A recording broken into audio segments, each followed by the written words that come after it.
Hello students. Lockdown की वजह से आपकी कक्षाएं संचालित नहीं हो पा रही हैं। इस कारण आपको वीडियो के माध्यम से क्लास चलाया जा रहा है।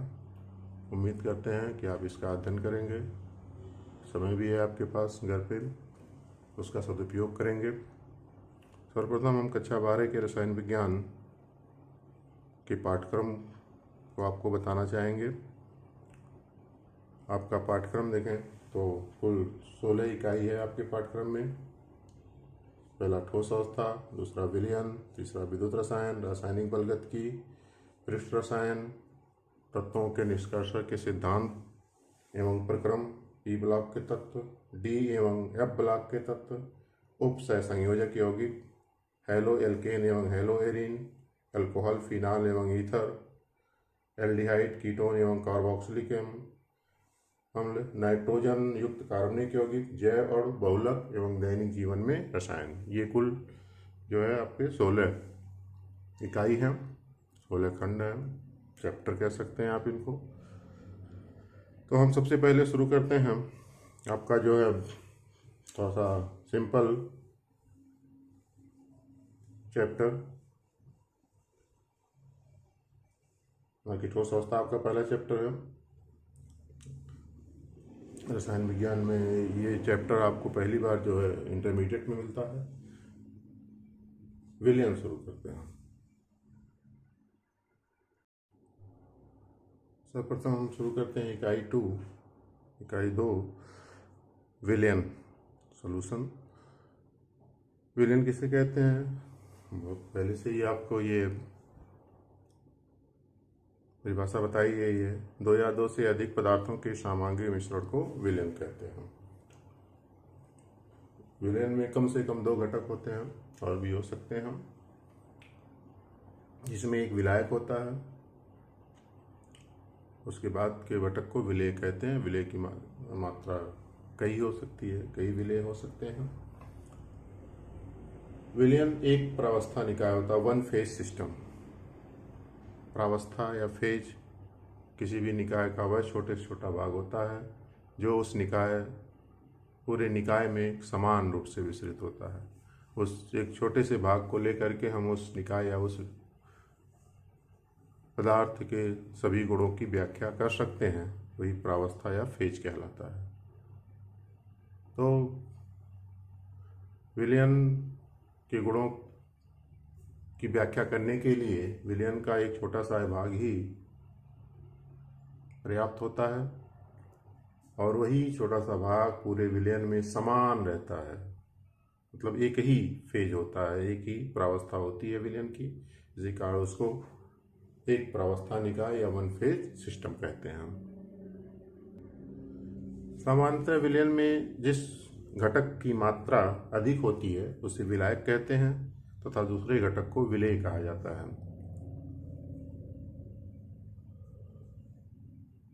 वास्तव में विलायक उसे कहते हैं जिसकी भौतिक अवस्था विलयन की भौतिक अवस्था के समान होती है।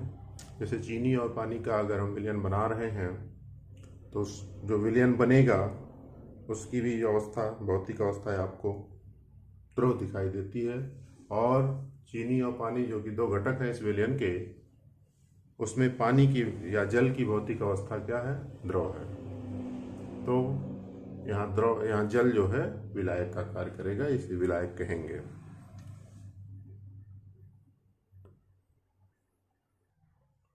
हम देखते हैं विलयन की सांद्रता। विलयन की सांद्रता, कंसंट्रेशन ऑफ सॉल्यूशन, इसको कंपोजिशन ऑफ सॉल्यूशन भी बोलते हैं, कहते हैं। विलयन के प्रति एकांक आयतन में उपस्थित विलेय की मात्रा विलयन की सांद्रता कहलाती है। विलयन के प्रति एकांक मात्रा, यूनिट अमाउंट, अब वो आयतन भी हो सकता है। सांद्रता को व्यक्त करने की विधियाँ, सांद्रता के व्यक्त करने की इतनी विधियाँ हैं, कई विधियों द्वारा व्यक्त किया जाता है। जैसे है प्रतिशतता। प्रतिशतता में 3 प्रकार की प्रतिशतता, भार प्रतिशतता, आयतन प्रतिशतता,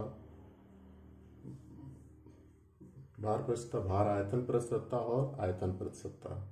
इस प्रकार एक है ppm और एक ppb। ppm का मतलब पार्ट्स पर मिलियन, ppb का मतलब पार्ट्स पर बिलियन।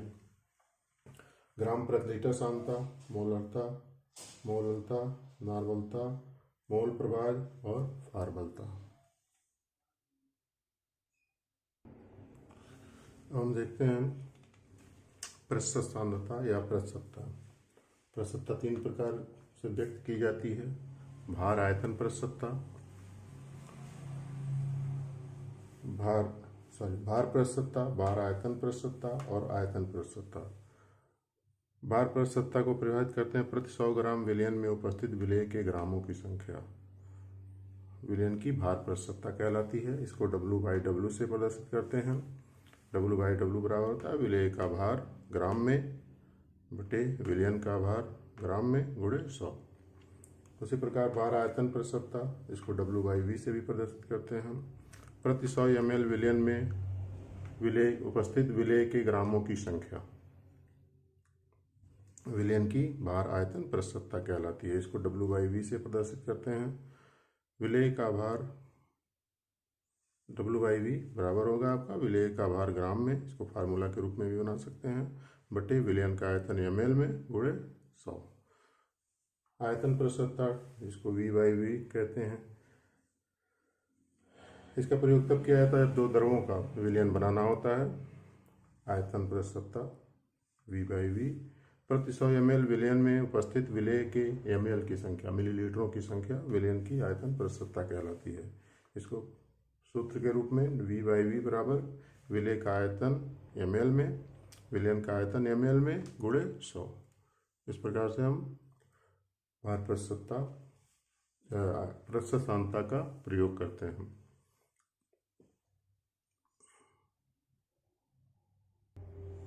अब देखते हैं ग्राम प्रति लीटर सांद्रता। ग्राम प्रति लीटर सांद्रता को परिभाषित करते हैं प्रति लीटर विलयन में घुले हुए विलेय के ग्रामों की संख्या सांद्रता ग्राम प्रति लीटर कहलाती है। इसको हम फार्मूले के रूप में व्यक्त कर सकते हैं। ग्राम प्रति लीटर G/L विलेय का भार ग्राम में विलयन का आयतन लीटर में। इसको अगर हम विलेय के भार को W ग्राम माने और विलयन के आयतन को V ml में माने तो फार्मूला हो जाएगा ग्राम प्रति लीटर सांद्रता बराबर W/V, और ये V आयतन जो है ml में रहेगा तो यहाँ पे गुणे 1000 हो जाएगा। अगर ये आयतन लीटर में रखेंगे तो यहाँ 1000 का गुणा नहीं होगा। तो ये हो गया ग्राम प्रति लीटर सांद्रता।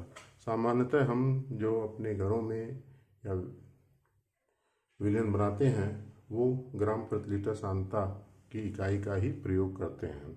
जैसे हुआ कि 1 लीटर पानी में जो है 100 ग्राम चीनी घोल दीजिए, तो 1 लीटर पानी में 100 ग्राम चीनी घुला हुआ है, तो ये सांद्रता क्या कहलाएगी? ग्राम प्रति लीटर, यानी कि 100 ग्राम चीनी प्रति लीटर विलयन में घुला हुआ है। अब देखते हैं मोलरता, मोलैरिटी जिसको कहते हैं। मोलरता को प्रति लीटर विलयन में घुले हुए विलेय के मोलों की संख्या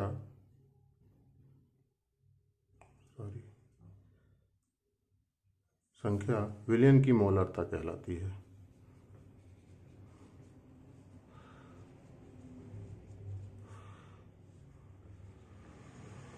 विलयन की मोलरता कहलाती है।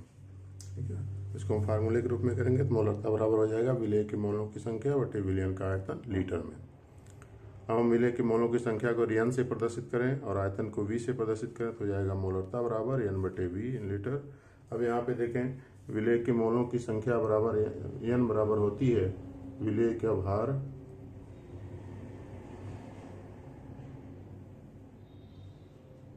इसमें ग्राम में बटे अणुभार। तो यहाँ पे हमने क्या किया, विलेय के भार को W से ले लिया और अणुभार को m से ले लिया, तो यहाँ हो गया W/m बटे v लीटर में। अब हमने क्या किया, इसको और थोड़ा सा रिजॉल्व किया, मोलरता बराबर हो गया W/m गुणे v। अब यहाँ पे हमने आयतन ml में ले लिया तो यहाँ 1000 का गुणा हो गया, तो ये एक मोलरता का फार्मूला बन गया। इस फार्मूले का उपयोग करके हम ज्ञात मोलरता का विलयन किसी भी पदार्थ का बना सकते हैं। तो ये थोड़ा सा फार्मूला चेंज हो जाएगा। जैसे हम कहें कि ज्ञात मोलरता का VmL विलयन बनाने के लिए किसी पदार्थ की मात्रा कितनी लगेगी, तो इसी फार्मूले को चेंज हो जाएगा। ये W ही पदार्थ की मात्रा है, W बराबर हो जाएगा मोलरता गुणे पदार्थ का अणुभार गुणे आयतन बटे 1000। ये आपका फार्मूला चेंज हो जाएगा। ठीक है, कभी कभी मोलरता को कैपिटल M से प्रदर्शित कर देते हैं, तो फार्मूला हो जाता है W बराबर capital M into small m गुणे V/1000। ठीक है, ये फार्मूला हो जाता है। मोलरता का रसायन विज्ञान में बहुत उपयोग है। इस फार्मूले को आप लोग ध्यान में रखेंगे। इस फार्मूले पे कई सवाल भी आपको मिलेंगे। आपके अगर कोई बुक होगी एक्सरसाइज की, नहीं तो हम इसमें जो है एक्सरसाइज से कुछ सवाल जो है मोलरता के ऊपर हम चैप्टर के लास्ट में आपको देंगे।